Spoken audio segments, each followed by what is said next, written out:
कल 370 से पहले कश्मीर की क्या सिचुएशन थी और अब कैसी है? क्या वो बेहतर है या उससे खराब है सर? उस समय करप्शन चरम सीमा के ऊपर थी। वहां पर जो भी डेवलपमेंट के प्रोजेक्ट्स हो रहे थे 90% ऑफ देम उसके अंदर टेररिस्ट्स को कट जो है वो जा किसी ना किसी तरीके से, या तो कॉन्ट्रैक्टर के थ्रू या डायरेक्ट गवर्नमेंट चैनल्स के थ्रू जो भी पैसा डेवलपमेंट के लिए आया, इसे 25 से 30% डायरेक्टली टेररिस्ट को सपोर्ट करने के लिए गया, और जो आम आवाम के लिए जो पैसा आया था वो इस्तेमाल नहीं से जा रहे हैं। ये बहुत ज्यादा पहले से स्ट्रीमलाइन हो गए हैं, उसके चेक्स एंड बैलेंसेस जो है वो स्ट्रीमलाइन हो गए हैं। ऑफिसर्स जो है वो बाहर से आके जो है वहां पे डिप्यूट हो रहे हैं। वो एक्सटॉर्शन से, टेरर से, टेररिस्ट्स के नहीं डरते, क्योंकि उनकी फैमिलीज जो है अपने घरों में सेफ है। What are the geopolitical predictions for India? India के लिए कोई बहुत ज्यादा मेजर जो है वो जियोपॉलिटिकल चेंजेस जो है वो आने नहीं वाले। क्वाड की इंपॉर्टेंस बढ़ने वाली है, नेटो की इंपॉर्टेंस जो है वो घटने वाली है। 2025 के अंदर इजराइल और हमास की लड़ाई लगभग खत्म होने के कगार पे, रशिया और यूक्रेन की लड़ाई भी लगभग खत्म होने के कगार पे। मुझे ऐसा लगता है जून जुलाई तक ये दोनों की दोनों लड़ाइयां जो है खत्म हो जाएंगी। हमारी एनर्जी रिक्वायरमेंट्स जो है बहुत ज्यादा है। ऑयल की आपूर्ति किसी और देश से हो सकती है, बहरीन से हो सकती है, ओमान से हो सकती है। ईरान हमारे बहुत नजदीक था। मुझे नहीं लगता कि 3 या 4 महीने के बाद हम ईरान से कोई भी ऑयल ले पाए। बहुत सारे ऑपरेशन हुए, ये किससे मजेदार नहीं है। एक इंसिडेंट हुआ जिसके अंदर मैंने अपने 2 जवान खो दिए। तो आज के पॉडकास्ट में आप सभी का स्वागत है। उम्मीद है आप सबका दिन अच्छा रहा होगा। तो आज के जो हमारे गेस्ट हैं वो बहुत ही खास है। He is a Indian army veteran and a season journalist. और सर के पास बहुत सारी कहानियाँ, सर के पास बहुत सारा एक्सपीरियंस है हमारे साथ शेयर करने के लिए। तो सर, सबसे पहले आपका स्वागत है द पॉडकास्टर शो में। Thank you so much. इससे पहले कि हम बात करें इंडियन आर्मी के बारे में, तो उससे पहले मुझे दुनिया की जितनी भी दूसरी आर्मीज़ हैं, जैसे अमेरिकन आर्मी होगी, चाइनीज़ आर्मी होगी, तो मुझे समझना है कि what is a core principle, कि वो जैसे इंडियन आर्मी का कोर प्रिंसिपल क्या है, और अमेरिकन आर्मी और चाइनीज़ आर्मी जो है उन सब का कोर प्रिंसिपल कैसे अलग है इंडियन आर्मी से? दे हर एक आर्मी के अपने जो है इथोस हैं, स्ट्रक्चर है, अपना जो है स्टाइल है। इंडियन आर्म्ड फोर्सेस जो हैं वो बेसिकली मैन पावर ओरिएंटेड हैं, और हमारी जो है वो आर्मी जो है वो सबसे बड़ी है। वेयरएज यूएस के अंदर जो उनकी आर्म्ड फोर्सेस हैं, उनकी एयर फोर्स और नेवी, उनकी आर्मी से कंपैरेटिवली बहुत बड़ी है। उनकी जो है एयर फोर्स जो है वो bulk of the hard lifting करती है, जबकि हमारी जो है bulk of the hard lifting जो है वो आर्मी करती है। हैविंग सेड दैट, हमारा जो है एरिया, टेरेन, हमारी बाउंड्री जो है वो ऐसे जो है देशों के साथ लगती है जो कि हमारे एडवर्सरी है। यूएसए की जो बाउंड्री है वो ऐसे देशों के साथ नहीं लगती जो उसके एडवर्सरी हैं। वो उसके जो है फ्रेंडली कंट्रीज हैं, चाहे वो मेक्सिको हो, चाहे वो कनाडा हो। हालांकि हमारे जो हैं both China and Pakistan are adversaries, तो इस करके हमारी जो बाउंड्री है वो उनके साथ लगती है, एडवर्सरीज के साथ लगती है। तो इस करके हमारी जो है वो मैन पावर भी आर्मी के अंदर ही ज्यादा है। हमारी जो है वो बैटल फोर्स जो है वो more hard trained, mountain warfare के अंदर जो है वो परिपक्व, जंगल वॉरफेयर के अंदर परिपक्व। हमने जो है वो counter insurgency as well as counter terrorism operation के अंदर पूर्णता हासिल कर रखी है। वेयर एज यूएस जो है वो कन्वेंशनल वॉरफेयर के अंदर एयरक्राफ्ट के साथ दूसरे देशों के ऊपर जाके जो है अपनी जो है वो लड़ाई लड़ चुका है। उनकी जो है वो फिलॉसफी जो है वो डिफरेंट है। They hire for short term basis also. हमने अभी तक जो है वो शॉर्ट टर्म बेसिस के लिए जो है हमारी परमानेंट खड़ी हुई जो है वो फौज थी, and we don't keep reservists also. So मतलब we do keep reservists, but हमारे जो है वो रिजर्विस्ट्स जो है वो उनकी तरह नहीं है जैसे जो है वो यूएसए के अंदर जो है वो होते हैं। यूएसए में कुछ समय पहले तक कंपलसरी मिलिट्री ट्रेनिंग भी हुआ करती थी, अब नहीं है। हमारे कंपलसरी मिलिट्री ट्रेनिंग जो है वो नहीं है। तो बेसिकली जो है हमारी मिलिट्री बहुत डिफरेंट है यूएस फोर्सेस से। उसी तरह से चाइना के साथ अगर कंपैरिजन किया जाए, चाइना की जो है वो मिलिट्री के अंदर जो है वो पॉलिटिकल इंटरफेरेंस बहुत ज्यादा है। चाइनीज मिलिट्री के अंदर जो है वो एक स्क्वाड्रन जो है हर एक पलटन के अंदर एक कंपनी जो है वो कम्युनिस्ट पार्टी की है। सो इस वजह से बहुत ज्यादा इंटरफेरेंस है चाइनीज आर्मी में पॉलिटिक्स की।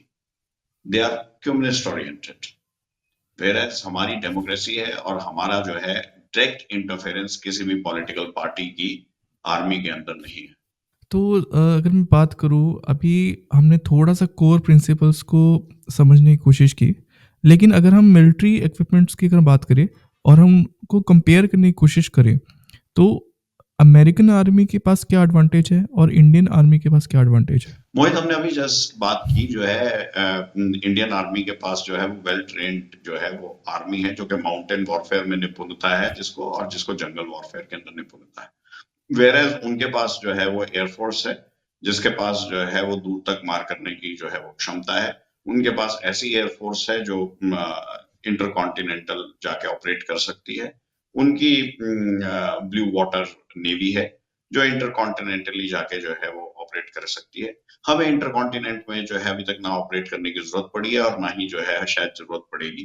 तो उनकी खासूसियत उस तरह की है, हमारी खासूसियत इस तरह की है। हमारे पास जो है मिसाइल्स हैं वो हमारे एडवर्सरीज को कवर करने के लिए इनफ है।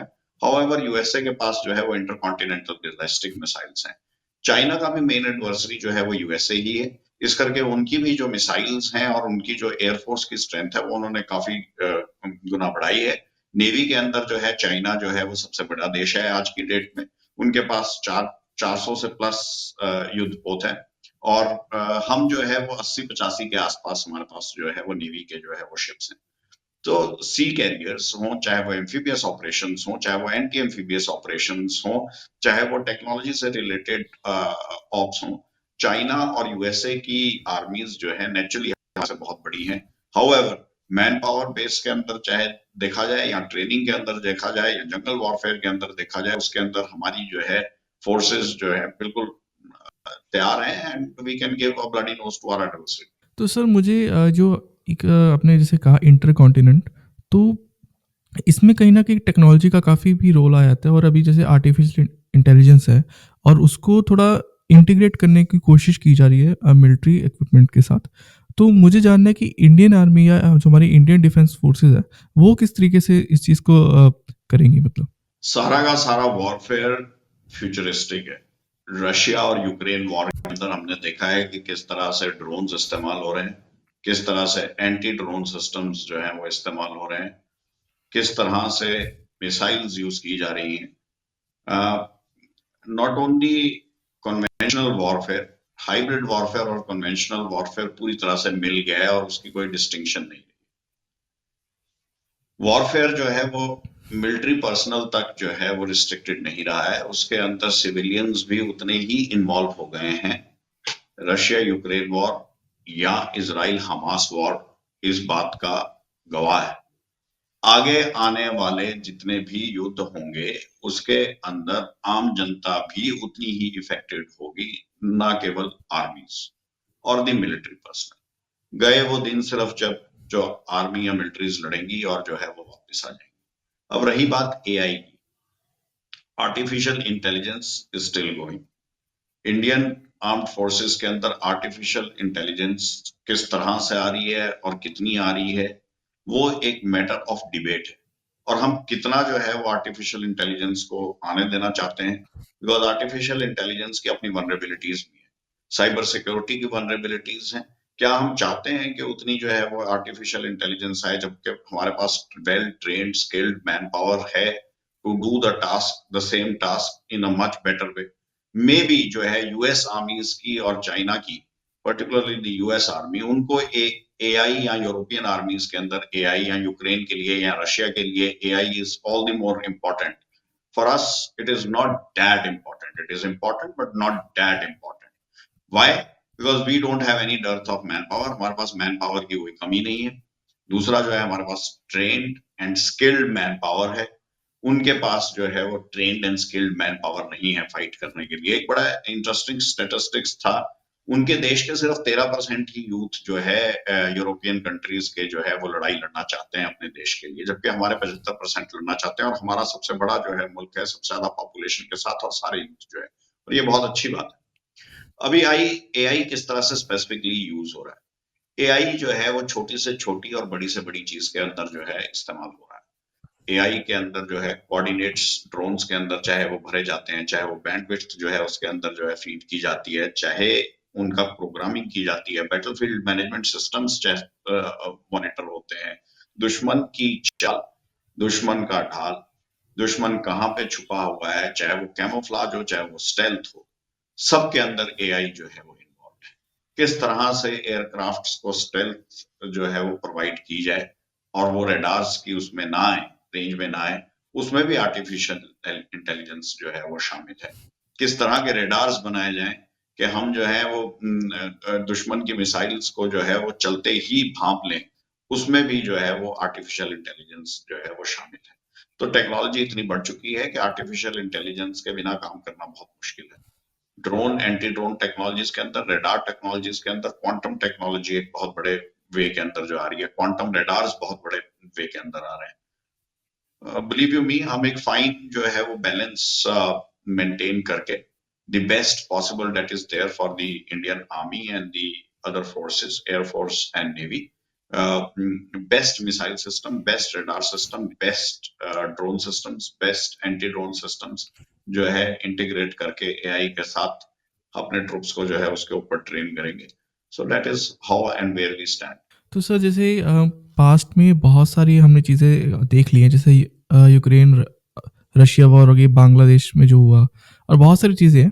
बट स्पेसिफिकली अगर हम बात करें 2025 की, अगर हम बात करें इस साल की, अगर हम बात करें, तो आपके पर्सपेक्टिव के हिसाब से या आपके जो एक्सपीरियंस है, what are the geopolitical predictions for India?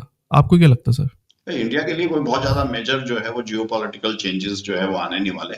मैंने जो है ये पहले भी कहा है कि क्वाड की इंपॉर्टेंस बढ़ने वाली है, नेटो की इंपॉर्टेंस जो है वो घटने वाली है टुवर्ड्स द एंड ऑफ 2025। 2025 के अंदर there are two major conflicts that are going on, there is a third one brewing up. दो मेजर कॉन्फ्लिक्ट्स जो है they are towards their culmination. Israel और हमास की लड़ाई लगभग खत्म होने के कगार में है, उसी तरह से रशिया और यूक्रेन की लड़ाई भी लगभग खत्म होने के कगार में है। मुझे ऐसा लगता है जून जुलाई तक ये दोनों की दोनों लड़ाइयां जो है खत्म हो जाएंगी काफी हद तक। लेकिन एक और लड़ाई जो है वो उबाल खा रही है, और जो है वो खाड़ी के अंदर ही ईरान के ऊपर Iran, US and other countries जो है अपनी नजर जो है वो बिठाए हुए हैं। और ऐसा रहा है कि ईरान की सपोर्ट हमास को रही है, हिजबुल्ला को रही है। अब हिजबुल्ला और हमास खत्म होने के बाद हुतीज और ईरान के ऊपर यूएसए का जो है वो शिकंजा जो है वो कसने की तैयारी में है। तो वो टुवर्ड्स द एंड ऑफ 2025 वो कॉन्फ्लिक्ट मेरे को एक लिमिटेड स्केल के ऊपर जो है वो उठती हुई नजर आ रही है। हमारे लिए क्या उसके जो है वो कॉन्सिक्वेंसेस होंगे? The major consequences are likely to be कि हमारी एनर्जी रिक्वायरमेंट्स जो है बहुत ज्यादा है, और वो जो है वो हैम्पर हो सकती हैं। क्या जो है वो तब तक जो है रशिया के ऊपर जो सैंक्शंस लगी हैं वो पूरी तरह से हट जाएंगी, ये देखना पड़ेगा। क्या हमें जो है ऑयल की आपूर्ति किसी और देश से हो सकती है? बहरीन से हो सकती है, ओमान से हो सकती है। ईरान हमारे बहुत नजदीक था, मुझे नहीं लगता कि 3 या 4 महीने के बाद हम ईरान से कोई भी ऑयल ले पाएंगे। उनके जो है पोर्ट, चाबहार पोर्ट से हमको ऑयल लेना था, और ले भी रहे हैं, लेकिन आने वाले समय में हो सकता है कि हम उसको जो है वो ना ले पाए। रही बात और जियोपॉलिटिकल मूवमेंट्स की, मुझे लगता है कि चाइना ताइवान के ऊपर अपना शिकंजा जो है वो कस रहा है। इस साल शायद जो है वो लेने की कोशिश नहीं करेगा, लेकिन प्रेशर जो है मेंटेन करके रखेगा ताइवान के ऊपर। उससे जो है हमारी सेमीकंडक्टर इंडस्ट्री के ऊपर फर्क पड़ेगा। हम बहुत सारे सेमीकंडक्टर्स जो हैं वो लेते हैं ऑफ द शेल्फ, ताइवान से भी लेते हैं, यूएसए से भी लेते हैं। सेमीकंडक्टर इंडस्ट्री पूरी की पूरी जो है उससे एक उसमें रुकावट आएगी हमारी सप्लाई चेन में। तो हमारे लिए यही नसीहत है कि हम ऑयल के लिए भी और सेमीकंडक्टर के लिए भी दूसरे वायबल ऑप्शंस ढूंढें, और खुद ज्यादा से ज्यादा सेमीकंडक्टर्स बनाने की कोशिश करें। तो सर अब थोड़ा सा हम आगे बढ़ते हैं कश्मीर के टेररिज्म के ऊपर। तो बिफोर आर्टिकल 370 से पहले कश्मीर की क्या सिचुएशन थी और अब कैसी है? क्या वो बेहतर है या उससे खराब है सर? यानी खराब होने का तो कोई सवाल ही नहीं है। सिचुएशन तो इम्प्रूव ही हो रही है, day in and day out Indian armed forces are deployed there, army वहां पे डिप्लॉयड है। 370 धारा के रेवोकेशन के बाद बहुत सारी चेंजेस जेएंडके के अंदर ऐसी आई हैं जो बताई नहीं जा सकती। वो सिस्टमैटिक चेंजेस हैं, सिस्टमिक जिनको बोलते हैं, सिस्टम के अंदर चेंजेस आई हैं। किस तरह से आर्म्ड फोर्सेस ऑपरेट करते हैं, कितनी लिबर्टी और फ्रीडम है, कितनी करप्शन है। आज सुबह ही मैं एक इंसिडेंट जो है पढ़ रहा था और नरेट भी कर रहा था किसी को, कि जे&के में जिस समय 370 धारा लगी थी, उस समय करप्शन चरम सीमा के ऊपर थी। वहां पर जो भी डेवलपमेंट के प्रोजेक्ट्स हो रहे थे, 90% ऑफ देम उसके अंदर टेररिस्ट्स को कट जो है वो जा रहा था किसी ना किसी तरीके से, या तो कॉन्ट्रैक्टर के थ्रू, या डायरेक्ट गवर्नमेंट चैनल्स के थ्रू, या फिर जो है एक्सटॉर्शन के थ्रू। जो भी पैसा डेवलपमेंट के लिए आया, उसमें से 25 से 30% डायरेक्टली टेररिस्ट को सपोर्ट करने के लिए गया, और जो आम आवाम के लिए जो पैसा आया था वो इस्तेमाल नहीं हुआ। अभी आर्टिकल 370 के रेवोकेशन के बाद ये जो पैसे जा रहे हैं, ये बहुत ज्यादा पहले से स्ट्रीमलाइन हो गए हैं, उसके चेक्स एंड बैलेंसेस जो है वो स्ट्रीमलाइन हो गए हैं। ऑफिसर्स जो है वो बाहर से आके जो है वहां पे डिप्यूट हो रहे हैं। वो एक्सटॉर्शन से, टेरर से, टेररिस्ट्स के नहीं डरते, क्योंकि उनकी फैमिलीज जो है अपने घरों में सेफ है। इस करके जो है टेररिज्म को बहुत बड़ा ब्लो लगा है। एंड 370 के रेवोकेशन के बाद हालत जे&के अंदर बहुत इंप्रूव हुए हैं इंटरनल सिक्योरिटी के। पाकिस्तान और ज्यादा तिल मिलाया है, चाइना और ज्यादा तिल मिलाया है, लेकिन वो जो है एक्सटर्नल एलिमेंट्स हैं, और उन एक्सटर्नल एलिमेंट्स को हमारी आर्म्ड फोर्सेस को कंट्रोल करना आता है। इंसर्जेंसी 370 रेवोकेशन के बाद नाम मात्र की रह गई है, इट्स ऑल टेररिज्म। और टेररिज्म को डील करने के लिए, एक्सटर्नल एलिमेंट्स को डील करने के लिए हमारी आर्म्ड फोर्सेस के पास पर्याप्त कैपेबिलिटी है। तो सर मुझे एक और चीज़ जाननी थी कि do you think there is a shift in the trend कि जो मिलिटेंट्स जो पहले रिफॉर्म जो होते थे, रिफॉर्म्ड मिलिटेंट्स, उसका जो ट्रेंड है वो थोड़ा-सा इंक्रीज़ हो गया? नहीं, जनरली जो है वो रिक्रूटमेंट प्रोसेस ही खत्म हो गया। बहुत सारे केसेस के अंदर जो है वो फ्रेश रिक्रूटमेंट जो है वो बहुत कम हो गई है। ओल्ड टेररिस्ट्स ने तो सरेंडर किया है, बट वो पहले भी करते थे। इन जनरली रिक्रूटमेंट बहुत कम हो गई। So there is nothing called a reformed terrorist. अभी जो है वो फेज चली गई, जैसे मैंने आपको बताया इंसर्जेंसी के युवा जो है वो गुमराह हो गए और चले गए, और पाकिस्तान में ट्रेनिंग करके यहाँ पे आके जो है करने लग गए। कोई नहीं जा रहा है अभी। जे&के अंदर youth are not getting involve in terrorism. ये Pakistani trained, Pakistani born, Pakistani indoctrinated terrorists हैं जो सीमा पार से आ रहे हैं। वो कभी कभी अपने साथ लोकल 2-4 यूथ को मिला लेते हैं। उसके अलावा 80% of the terrorists that are operating in Jammu and Kashmir right now, 80% of them are of Pakistani origin. तो जब वो पाकिस्तानी ओरिजिन के टेररिस्ट्स हैं, उनके रिफॉर्म होने का कोई मतलब ही नहीं है। कौन सा रिफॉर्म? पाकिस्तानी टेररिस्ट ने क्या रिफॉर्म होना है? वो तो उधर से इधर आ गया, उसके रिफॉर्म होने का कोई चांस नहीं है। रिक्रूटमेंट ही खत्म हो गई है। जम्मू एंड कश्मीर के अंदर जो यूथ ज्वाइन करते थे इंसर्जेंसी की वजह से, अभी कोई इंसर्जेंसी नहीं है, अभी टेररिज्म है, वो ज्वाइन ही नहीं कर रहे हैं। There are very few local terrorists. वो भी जो है थोड़े टाइम बाद ही उनको रियलाइज होता है कि हमने बहुत बड़ी गलती कर दी। Yes, they want to come back in the main stream.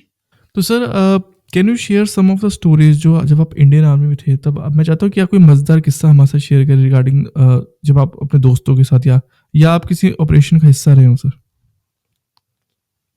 मोहित, बहुत सारे ऑपरेशंस हुए जब मैं जे&के के अंदर था 2004 से 2007 के बीच में, एंड जिनके अंदर मैं पर्सनली इन्वॉल्व था।